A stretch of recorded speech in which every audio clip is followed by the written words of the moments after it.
What is claimed could be the last links golf course to be built in Europe was officially opened with an exhibition match between the course's designer Greg Norman and local favourite Padraig Harrington.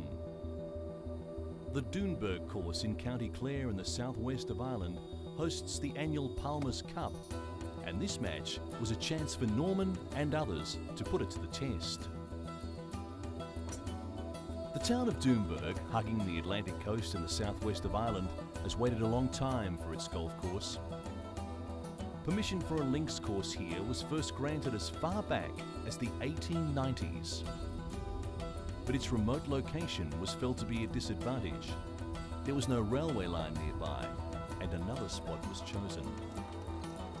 Now, more than a century later, Doonberg has its golf course, designed by Greg Norman, who knows a thing or two about the game.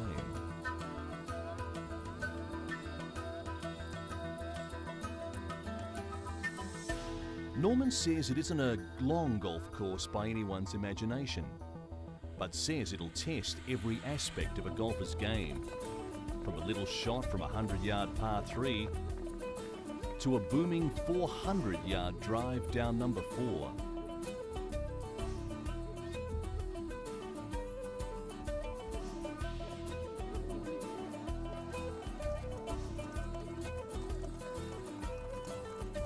Harrington was making only his second visit to Doonberg, and he more than held his own in the exhibition match with Norman.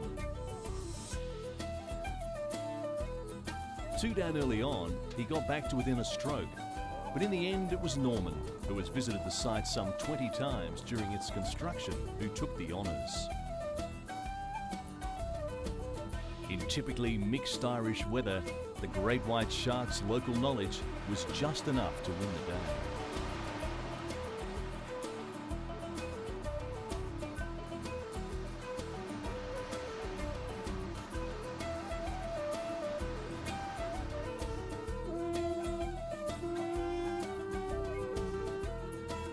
The Doonberg course will host the annual Palmer's Cup, an intercollegiate competition between the United States, Great Britain and Ireland.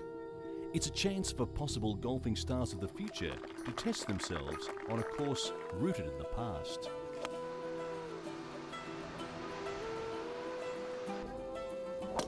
Because of environmental concerns, Doonberg Golf Course may well be the last such course of its kind. Coach of the US team Chris Hark had nothing but praise for what he and his young charges saw here. They were absolutely blown away by the whole atmosphere and everything that surrounds it. Hark said they've never seen anything like it. The 8 guys from their team are tremendous players.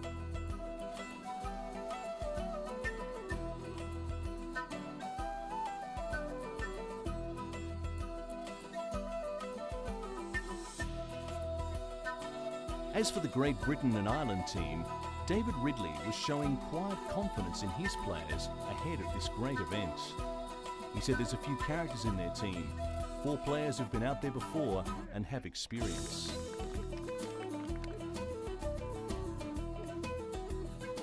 He says Britain and Ireland were moulding as a team, and when the gun goes off, they will be a team. As for the players themselves, there's at least one old score to settle as far as the Americans are concerned. Having lost the Walker Cup, there was a sour taste in some of the Americans' mouths, and they wanted revenge. Meanwhile, the British and Irish players were quietly enthusiastic, and for one at least, this is merely a stepping stone to greater things in the future. US team member Bill Haas says the honour of winning and losing is as important as the experience of playing with 7 other guys for the US. He says it's an honour. The US have never won on British soil. They've tied, but they've never won.